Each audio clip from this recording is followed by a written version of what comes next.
none of the news organizations in New Orleans were adequately prepared, and I would include the Times Picayune in this.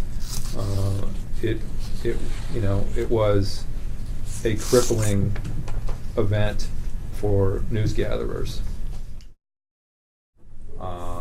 public officials whose communication was actually worse than the news media.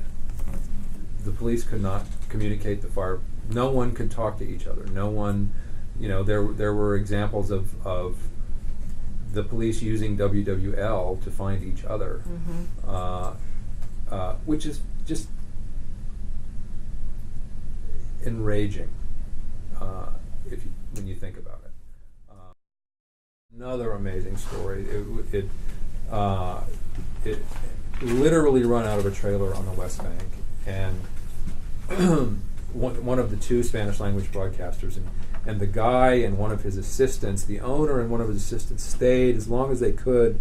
They drove up, through the storm on the causeway, which is this long 20-plus mile bridge over Lake Pontchartrain, and the wind is howling and the waves are, he just barely escaped the city.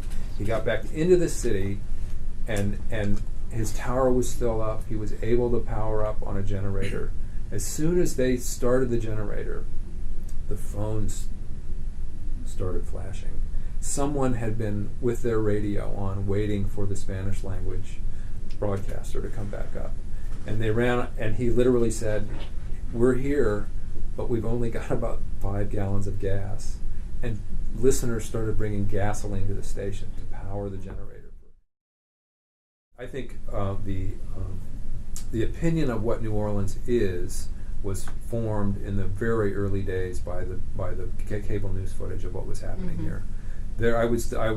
I'm sure that the national opinion of what happened here remains that it was poor people who were victimized exclusively in this, and that's the exact opposite is true. This was completely indiscriminate as a mortal storm, and it was indiscriminate in its damage.